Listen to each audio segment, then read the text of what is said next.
Antoine, just to say a few words for Antoine. Obtained his PhD from Grenoble University in France in 2013, working in the elaboration of bio-based and biodegradable polymer materials in CERMAL and HGP2 laboratories. After that, he joined KTH in Stockholm, Sweden. Two of our students were the previous year. Lazaros Papadopoulos is in KTH. Nazib Kazmi was a few years ago there as a postdoc to work on lignin valorization.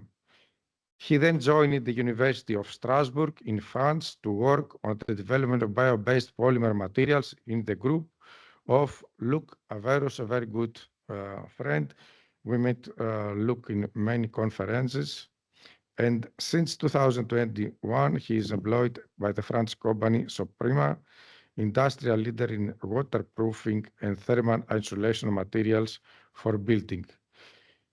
He's coordinated the research activity of the Joint Research Laboratory at the University of Strasbourg, Mutaxio, dedicated to bio-based materials for construction application. His main research interests are the valorization of lignin into polymer materials and the development of covalent adaptable networks and Vitrimers to improve materials circularity. Vitrimers is another concept to produce some bio-based, let's say, and reversible cross-linked materials. Thank you very much, Antoine, to be. Thank you. With us Thank you for here. the invitation. Thanks for the invitation and for the kind introduction. Can you see my screen? My screen, is it working? We can see. All right. Perfect.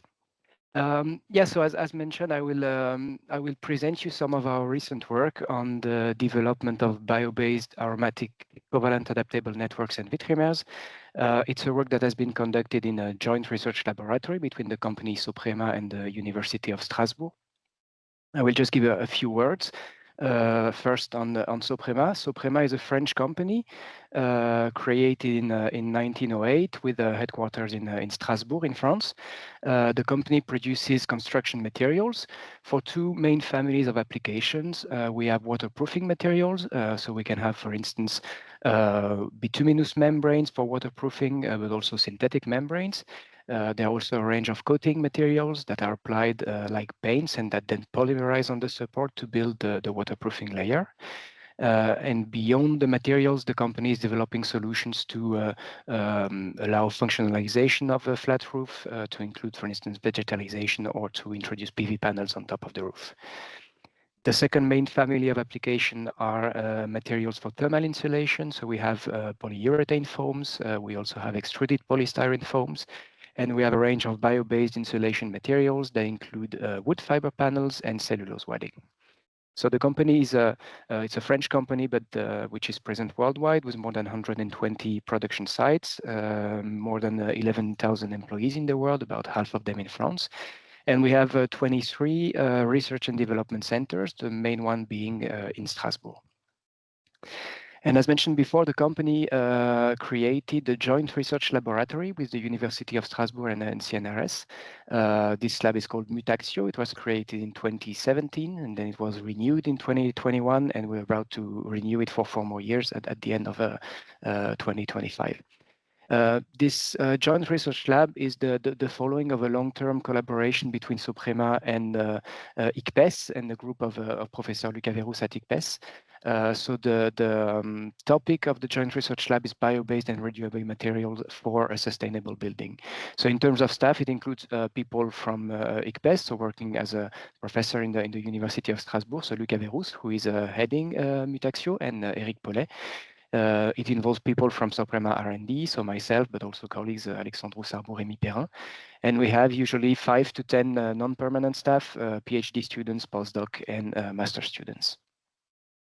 The main topics that are covered by this joint research lab, well, the first one is the development of bio-based polymer systems. It's really the main topic that is developed by the team of Luc for many years. beyond only bio-based, we care about materials that are respectful of health and the environment, so that are really included in green chemistry principles. We try to develop smart materials, adaptable materials.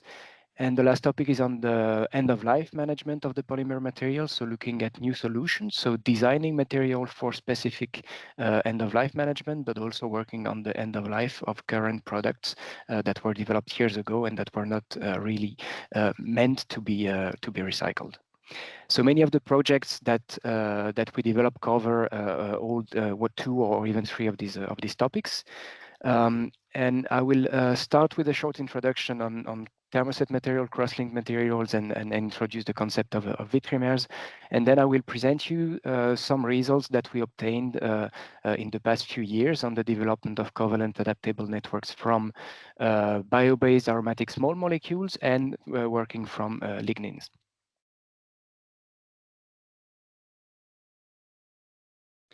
So if we talk about thermoset materials, what are they? Thermoset materials, they are produced at about 70 million tons per year. So it's a bit less than 20% of the global polymer production. They are cross-linked polymers, which means that you have covalent bond between the polymer chains, which really give them interesting properties in terms of mechanical properties, thermal stability, etc. They're rather used for high added value applications such as composites, coatings, in electronic components, in adhesives, or in foams. But if we look at the life cycle of thermoset materials, we see several issues from an environmental point of view. First of all, they're mostly based on fossil feedstocks. Some of the products that are used in the manufacturing of the materials are toxic or are carcinogenic. A good example for that is bisphenol A, BPA, which is an endocrine disruptor, but is still widely used, especially in epoxy resins in the form of a diglycidyl ether of BPA, JEBA, which is produced over 1 million tons a year. And then at the end of life, these materials, as mentioned, they're cross-linked polymers, so they're complex to recycle, which means that they mostly end up landfilled. So the aim of our works is to move from this open cycle to a closed loop of a circular bioeconomy. So starting from bio-based resources, having a manufacturing process that does not involve toxic chemicals, that is respectful of green chemistry principles, and at the end of life to have new opportunities for recycling to allow to close the loop. So today I will specifically talk about 2 points, the bio-based resources, and I will make a focus on bio-based aromatic compounds because aromaticity is really important to bring good mechanical and thermal properties to thermoset materials. So we will specifically focus on aromatic compounds and the concept of covalent adaptable network, which gives opportunities for recycling at the end of life.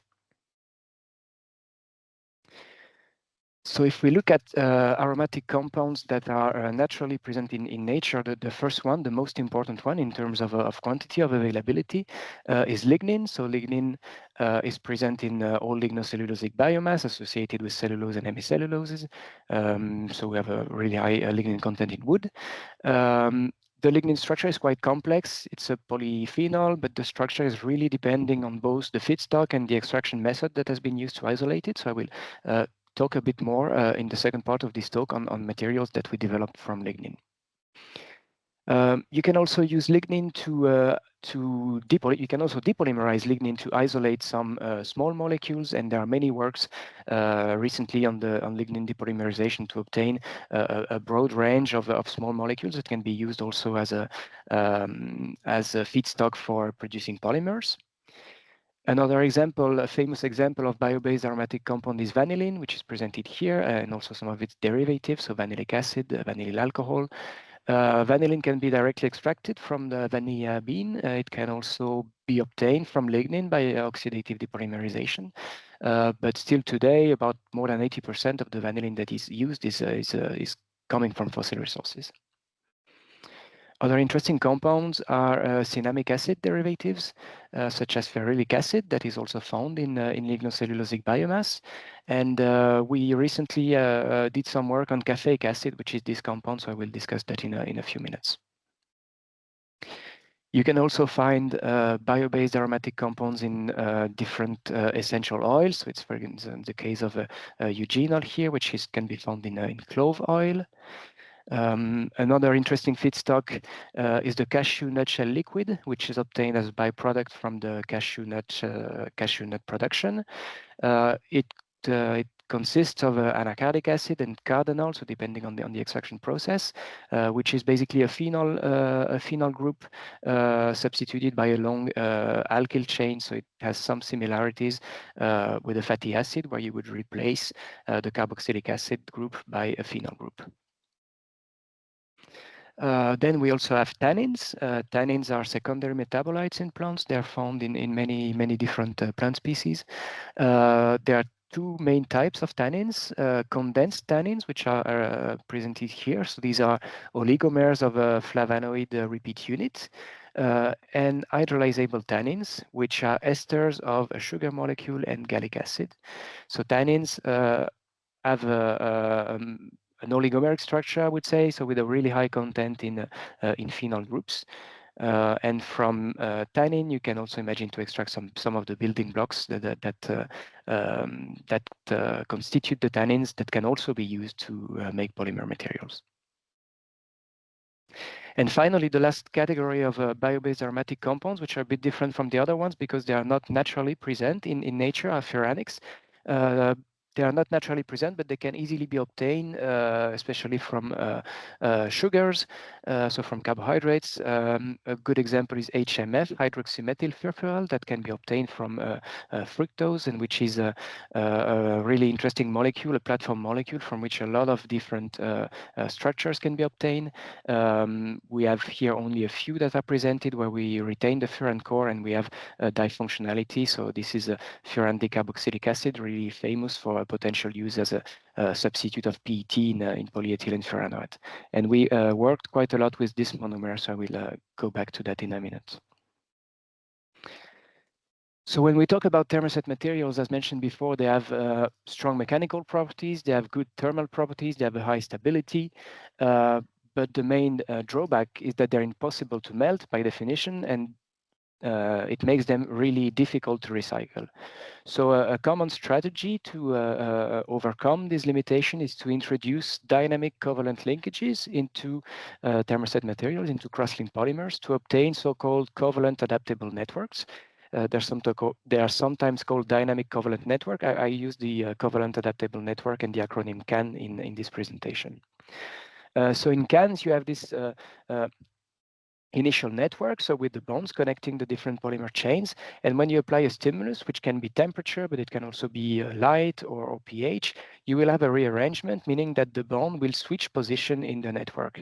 So it allows to reshape the material, it allows to reprocess the material, and it brings new opportunities for recycling at the end of life. There are two different pathways to go from the initial network to the rearranged network. You can go through a dissociative pathway, which means that you will first break down the linkages and then reform them at another position. But then you have this intermediate state where you have a reduced cross-link density in the material. You can even go to complete depolymerization depending on the type of bond. The most famous example of a dissociative dynamic linkage is the furan-malamide Diels-Alder reaction. So between a furan group and a maleamide that forms this adduct at about 60, 70 degrees. And if you go to higher temperature, you go back to the dissociative state. We employed this reaction quite a lot in the lab to apply it to different bio-based systems, including lignin, tannins, vegetable oil derivatives, or even starch recently. But I will not go into too much details today on our work on Diels-Alder. I will rather focus on the other pathway for the bond exchange, which is an associative pathway. So this time, forming the new bond and breaking the older one occurs simultaneously, so that you do not have a loss of cross-link density of the material during the bond exchange. So these CANs with associative bond exchange, they are called Vitrimers. They have been introduced almost 15 years ago now by the group of Professor Leibler at ESPCI in Paris. And since then, they have been widely studied in polymer science. So I will now show you some examples of our work to design cans based on bio-based aromatic small molecules. And the first one I will focus on is this furan dicarboxaldehyde, FDC, which is obtained from hydroxymethyl furfural, so HMF, which is obtained from fructose by dehydration in acidic conditions. HMF has an aldehyde function and an alcohol function. So if you do a controlled oxidation of this alcohol function, you will obtain a D-aldehyde. You just need to be careful to not have an over-oxidation to go to the carboxylic acid. So in this publication, we use the Des-Martin periodinane to do the oxidation, but you have other ways also to do that. And FDC is done D-aldehyde that can be used in combination with polyamines to make polyimine Vitrimers. So in this work, FDC was used in combination with the bio-based polyamine, which consists of a mixture of diamine and triamine. It's called a priamine. It's a commercial compound. They're obtained from they're derivatives of fatty acid dimers, and it allows to obtain this cross-link network with imine groups. So in this case, the FDC content was about 15%, and the TG of the materials was below ambient temperature. And the materials were synthesized with a slight excess in amine functions with respect to the aldehyde. Why doing so? Because then you have free amine groups in the network, and these free amines, they can react with the imine bond to generate the bond exchange. So in this case, you obtain materials that are able to reshuffle the bonds in the network. And a common way to characterize these is to perform stress relaxation experiments, which are presented here. So you apply stress to the material and you see how the material will relax it at different temperatures. And then you can extract the relaxation time. And if you plot the logarithm of the relaxation times against the inverse of the temperature, you obtain a really nice linear correlation because it follows an Arrhenius law, which allows you to measure the activation energy of the bond exchange. So here we see that the bond exchange occurs at relatively low temperature, so it allows to very easily reprocess the materials. And you can see here tensile curves of a material recycled up to 3 times, and you do not have any loss in the mechanical properties of the material. Later on, we kept working with this FDC, but this time we combined it with a diamine and a triamine commercial compounds called jeffamine, which are presented here. The advantage is that you can find jeffamines of different molar masses, so it allowed to easily tune the network cross-link density. So we can see here from dynamic mechanical analysis that if we change the triamine to diamine ratio, we increase the amount of triamine, it will increase the TG of the material, and it will increase the cross-link density of the network that we can measure here on the value of the modulus on the rubbery plateau. The diamine exists in different molar masses, and if we increase the length of the diamine, we reduce the crossing density of the network and we reduce the TG. So it allowed us to synthesize a series of material that have very similar chemical structures, but that differ in terms of cross-link density.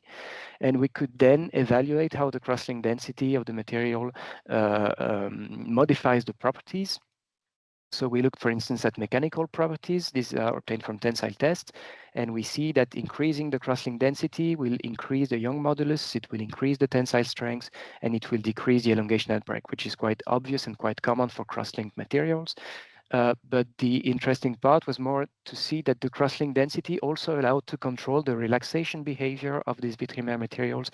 So if we decrease the cross-link density of the network, we decrease quite a lot the relaxation time, and we achieve a minimum here. And the activation energy is also depending on the cross-link density. It increases with the cross-link density, but then it plateaus for the higher value. So it was interesting to see that only by playing on the network structure, only playing on the cross-link density of the network, we can control the way the material will relax. So in the end, we can control also the recyclability of the materials. And later on, we kept working with this FDC compound because it's this furan structure is also really interesting because you can make other kind of reactions, and especially you can make Diels-Alder reactions with it. So in this case, we first synthesized the linear polyimine, starting from this FDC and a jeffamine. So this one is a linear polymer. And then we cross-linked it with a bismaleamide because the maleamide can react with the furan here to form a Diels-Alder adduct and to cross-link the material. So in the end, we obtain hybrid networks that contains dynamic imine bonds, which are associative dynamic bonds, and Diels-Alder adducts, which are dissociative dynamic bonds. So we combine both kinds of dynamic linkages in one network. We also measured the properties of the material. So here we also see that increasing the bismaleamide content will increase the cross-link density of the materials, as we can see from the DMA. It will also increase the tensile strengths, the Young modulus, and reduce the cross-link density. And in terms of dynamicity, it was interesting to see that up to about 100 degrees, we have associative exchange, so the exchange of the imine bond, which is predominant.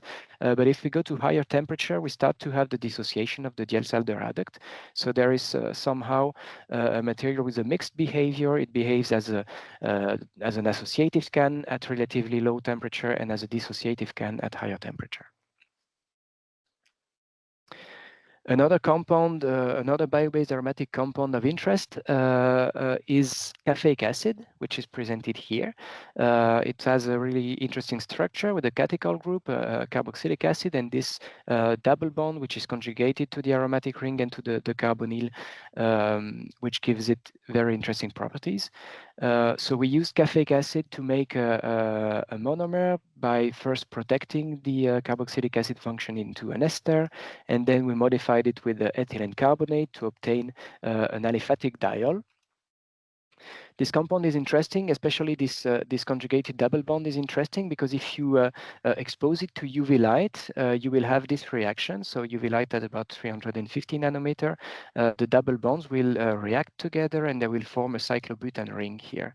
And if you later expose it to higher energy UV light, you will go back to the dissociative state. So it's a nice example of dissociative dynamic linkage. And the idea was to include that in polymers. So we used this diol to make linear polymers, so either polyesters or polyurethanes. So first we prepared polyesters.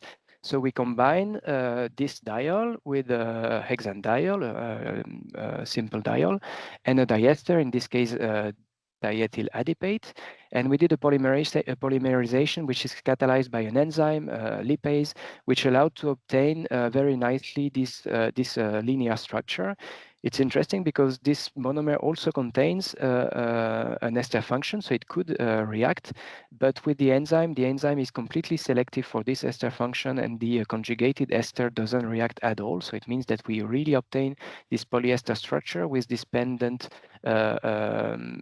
unsaturated ester side chain. If you try to do this by a conventional catalysis, organometallic or organic catalysis, then you will obtain a cross-link material because this one will also react with the alcohol groups. So now we have in hands linear polymers with these pendant side chains, and then if you expose them to UV light, and then you will have the cross-linking via the formation of this cyclobutane ring. And you can very nicely follow that by looking at UV visible spectroscopy, because this conjugated double bond absorbs UV light at about 320 nanometer. And then when you do the cross-linking, you form this cyclobutane ring, so you break down the conjugation here so that the absorbance at 320 decreases completely. So by UV spectroscopy, you can really follow the cross-linking reaction. And we can also follow that by looking at the insoluble fraction of the polymer in a solvent. So the linear polymer is soluble, but then when you do the cross-linking, the material gets insoluble, and the insoluble fraction increases when we increase the proportion of this diol in the mixture. Later on, we still use this monomer, but this time in thermoplastic polyurethanes as a chain extender. So we did a conventional TPU synthesis starting from PTHF with MDI. using an excess of MDI to obtain a pre-polymer that is terminated by isocyanate functionalities. And then we use different chain extenders. So we use this diol as a chain extender, and we compared it with this one, which is basically the same structure but lacking the unsaturated side chain. And we also use butanediol as a control because butanediol is commonly used as a chain extender in TPU. So once again, we obtain a linear TPU structure with this pendant side chain. And we looked at the influence of this side chain on the properties. So if we look at the DSC of the materials, if we look at the DSC of the conventional one, I would say, the one synthesized with BDO, we see that we have a glass transition temperature at low temperature. So that's the TG of the soft segments. And then at high temperature, we have a melting, which is the melting of the hard segments, which form crystalline domains. So the hard segments are formed by the isocyanates and the chain extender. This can crystallize, and this is what is melting here. If we replace BDO by this chain extender, we still have a melting, but when we employ this diol based on caffeic acid, because of this side chain, we completely prevent the crystallinity. So we do not have, we no longer have crystalline hard segments. So it has consequences on the mechanical properties. For instance, we see that we have a reduced Young modulus for this material, but we still have quite nice properties with a really high elongation at break. And then this material, we used it to make reversible cross-linking. So once again, under UV irradiation, so it's similar with what I showed before. The absorption of the double bond decreases when we expose the material to UV light. We also followed that by FTIR because we can also look at the intensity of the carbon-carbon double bond by FTIR, which absorbs. And what was interesting here is that it allowed us to look at the influence of the sample thickness. So here we took a material which was 1 millimeter thick. We applied the UV light, and then we measured the FTIR spectra on this side, which was irradiated, and we see that the double bond gets consumed, so we have the cross-linking. But if we look on the other side, we do not see any change. So it means that the cross-linking is really limited to the surface of the material because the UV light has a limited penetration depth. So then we looked at the influence of the thickness of the sample in order to achieve cross-linking also in the bulk.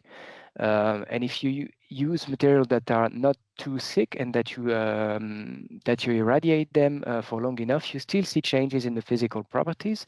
It's clear from the DMA, dynamic mechanical analysis here. So if we look at the green curve, it's the starting TPU.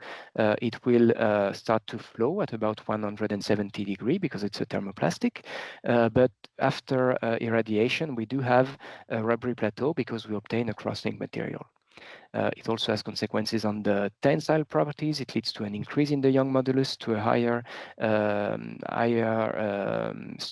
stress, but we lose quite a lot of the flexibility of the material. So in the end, we lose a lot of the toughness of the material after cross-linking. And we also looked at the reversibility because, as I mentioned before, you can form the cyclobutane ring if you expose the material to UV light at about 350 nanometers. It's what we see here. But then if we expose the material to UV light with shorter wavelengths, you can break down the cyclobutane and go back to the dissociative state. So this is what we observe here. But what is quite obvious is that we do not go back completely to the initial state, and that from cycle to cycle, we somehow lose this reversibility. So these systems are interesting, but they have two main limitations. One is the penetration depth of the UV light, so it's limited to the surface. And the other one is that it's only partially reversible.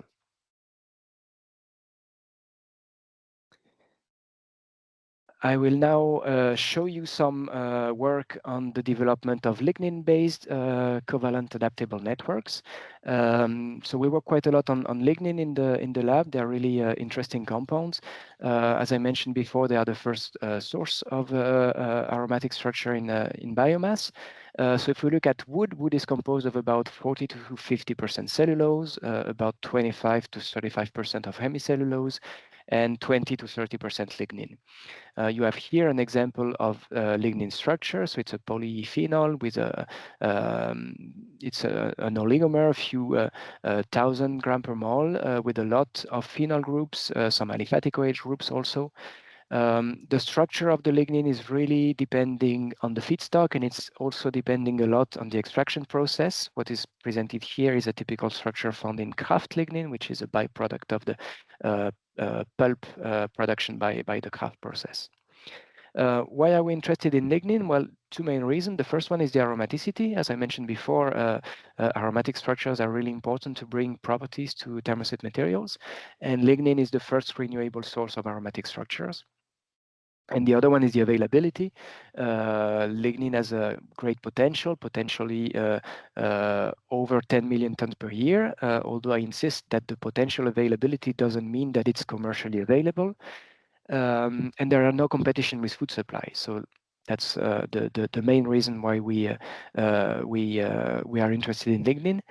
And the strategy that we apply to go from lignin to lignin-based polymer material is that, well, we can consider lignin as a macromonomer with a high functionality, very high content in phenol groups, in aliphatic OH groups, which are schematized here. What we usually do is that we do some chemical modification of the lignin to introduce new reactive groups that are attached to the structure.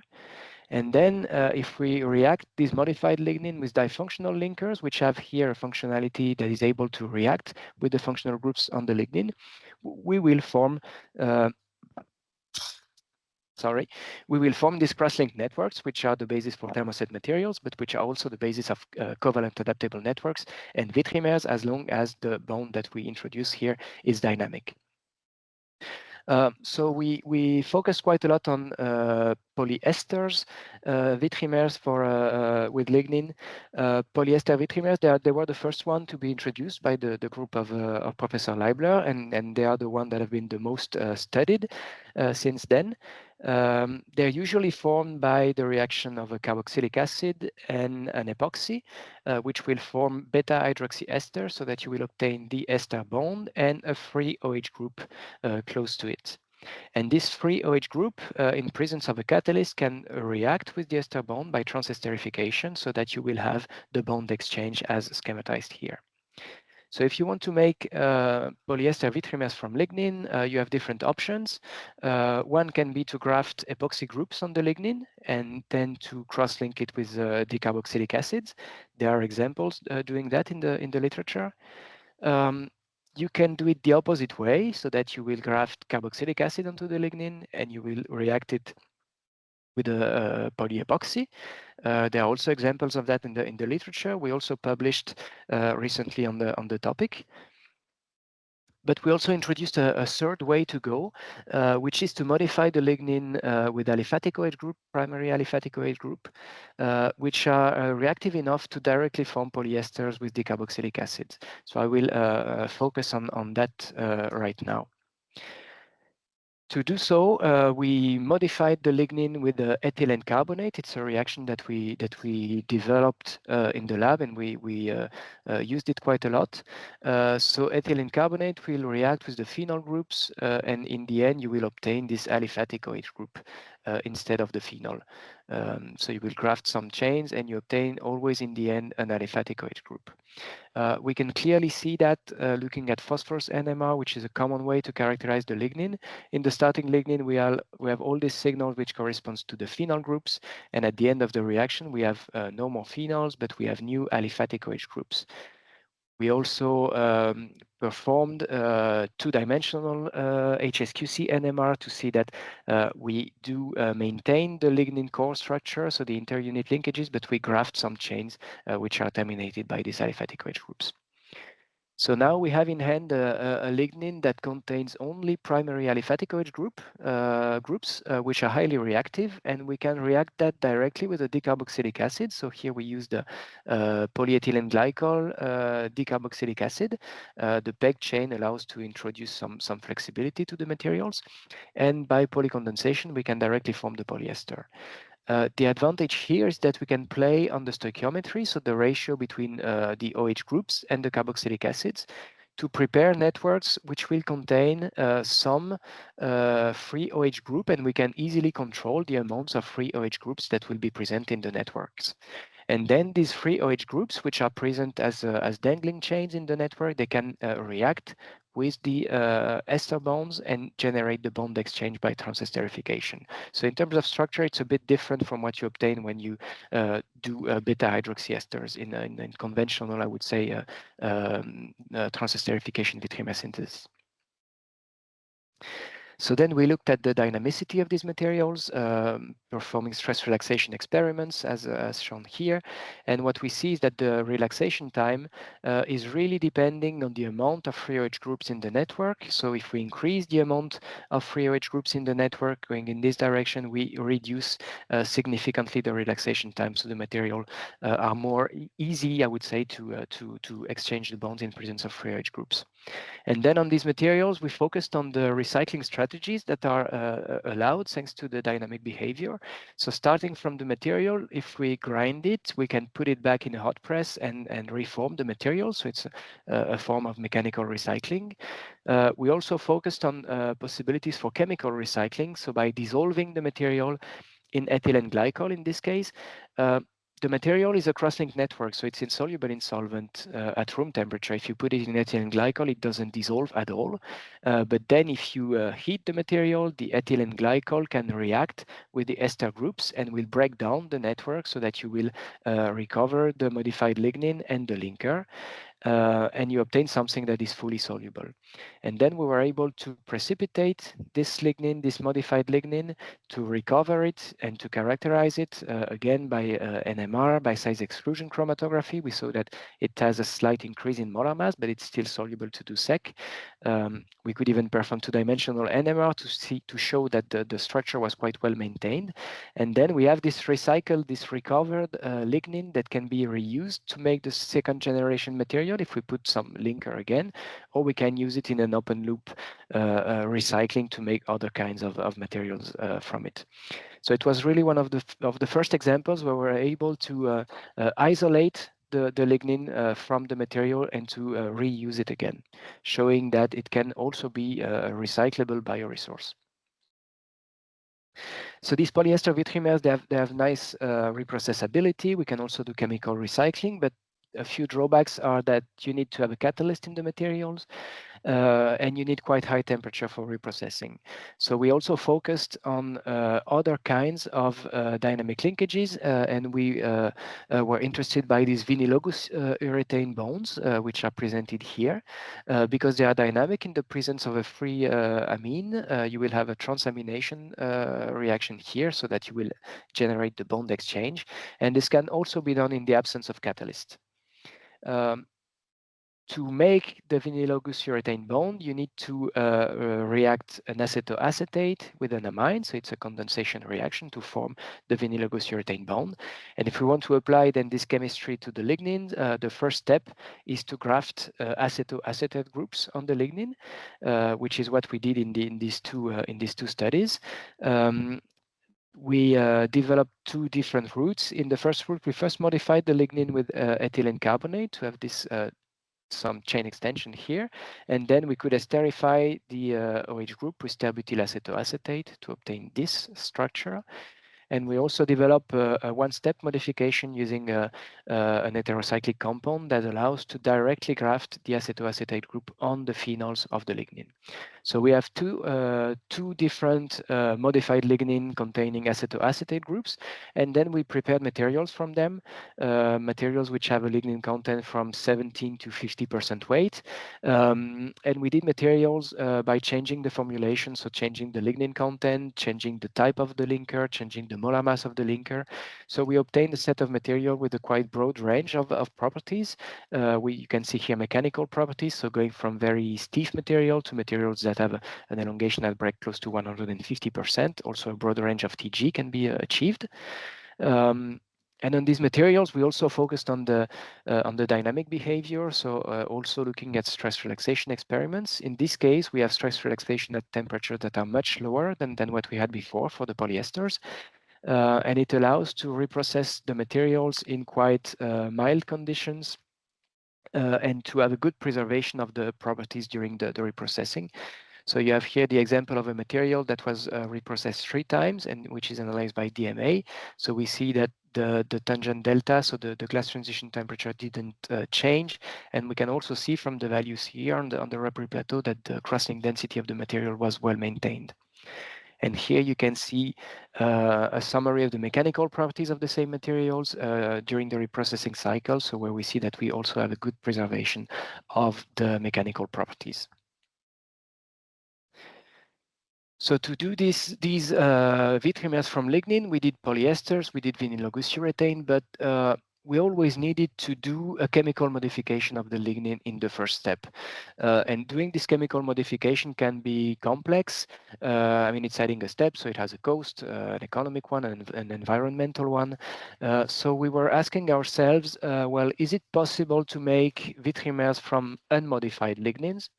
So in other words, the question was, how can we best exploit the lignin structure to directly build dynamic linkages? And it's what led us to focus on the phenol-in reaction, so the reaction between phenols, which are naturally present on the lignin, and activated alkenes. So these are carbon-carbon triple bonds, which are connected to an electron withdrawing group, and you obtain this vinyl ether function, vinyl ether bond here. And we performed a complete model compound study to show that these vinyl ether bonds are dynamic. So if you have a free phenol in basic conditions, you will have through this mechanism the bond exchange. So it means that you can directly form dynamic bonds on lignin phenol groups. And we were then able to, we applied that then to synthesize different materials. So starting from the lignin without any modification, so with the phenols, we reacted that with a linker, which is also here based on polyethylene glycol, terminated by two alkene functions to form these networks. We can easily see by FTIR that the network formation is successful. The alkene group has a very strong absorbance here that completely disappears in the material. In the materials, and in the material, you see a new signal for this carbon-carbon double bond here.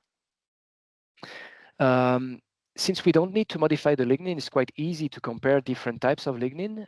So we did materials with a kraft lignin, with an organosolv lignin, and with an organosolv lignin that was partially depolymerized, so oligomers of an organosolv lignin.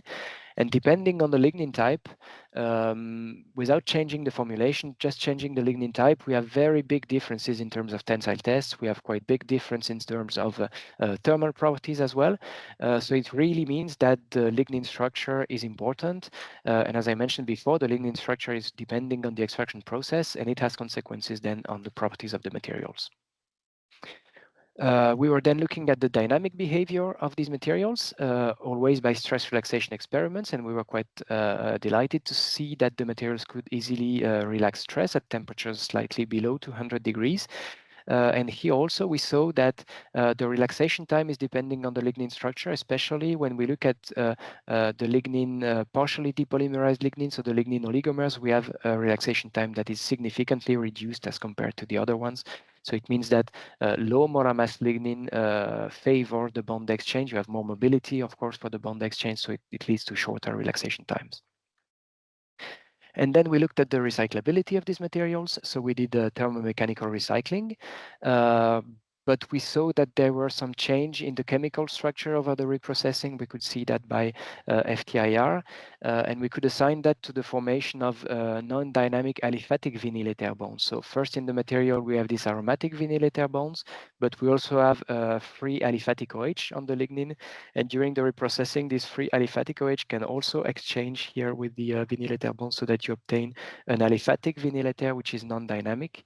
And we also see that on the tensile test that we really lose the mechanical properties because we lose the reprocessability during the reprocessing cycles.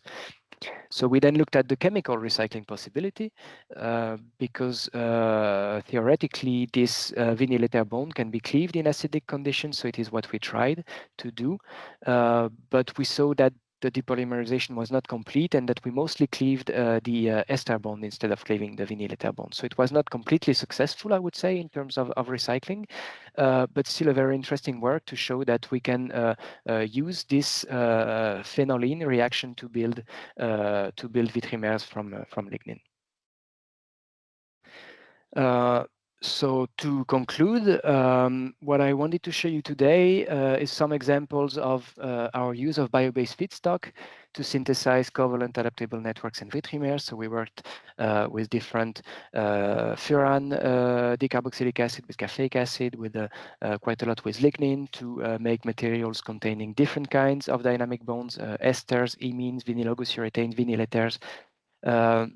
The main idea beyond the main idea of this work is to show that the dynamic covalent bonds, they open up possibilities for the mechanical and the chemical recycling, so that we can tend to have this closed loop starting from bio-based resources and in the end having the opportunity to recycle these cross-linked materials. Of course, there are still a lot of challenges to tackle. We sometimes see side reactions during the reprocessing, during the recycling, especially with the lignin-based material. It's something that we should manage to control better. With the lignin-based materials, I mentioned that. So the structure of the lignin is can be very different depending on the source. So it's important to understand the structure properties relationship in these materials. And then in all the work that I presented today were more proof of concepts rather than targeting specific applications. So now we are working in different projects on more specific applications where we really need to optimize the properties, especially the mechanical properties, to reach the specifications of the different applications. I want to thank all the co-workers of the work that I presented today.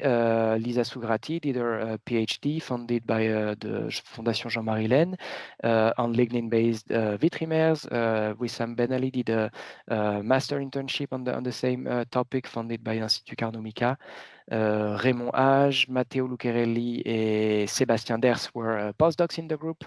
I want to thank, of course, Eric Paulet and Luc Averous, all the colleagues from the R&D of Soprema, all the colleagues at ICPES and in the Joint Research Laboratory Mutaxio. And I thank you all for the kind attention, and thanks again for the invitation.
Do you hear me, Antoine?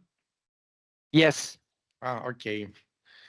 Thank you very much, Said, for your impressive and interesting work. It was my microphone mute.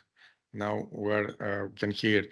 There is no question from all people that are online and also from here. Just a question from my side. The reversibility of DS-Alder reaction is about 120, 130 in temperature. in your reactions with Vitrimers, what is the minimum temperature or the maximum, the area that you can see the reversible cross-linking? It really depends on the systems that we use. For the polyimines, we sometimes have reversibility already from 50, 60 degrees. With the vinyloglycerine, I would say above 120, a bit higher with the last one that I showed. So it really depends both on the type of linkage and also on the structure of the material. So the more cross-linked the material, usually the higher in temperature you need to go to get the reversibility. Okay, thank you very much, Antoine. Again, there is Thank you. a question here from the audience, from Rafael. Hi. Do you hear him? Yes, Can you hear I can me? hear you. Okay. Yeah. Thank you, Adrian, for your excellent presentation. And you present so many reactions and beautiful, let's say, structures, etc. But as far as I'm concerned and understand, have you tasted of some of your samples that are reversible? You saw some UVVs, spectra, etc. In real applications, have you tested some of these samples, the replicability of your for your renders, let's say, or not yet? The repeatability at lab scale, yes, but all the systems that I presented here, they were done at lab scale, and as I mentioned, they were not directly targeting specific applications, so they were not really tested in real life conditions, if I can say. Oh, great. Thank you. Okay, thank you very much, Adwan, for your time and for your presentation here. Congratulations again for your work. Thank you very much.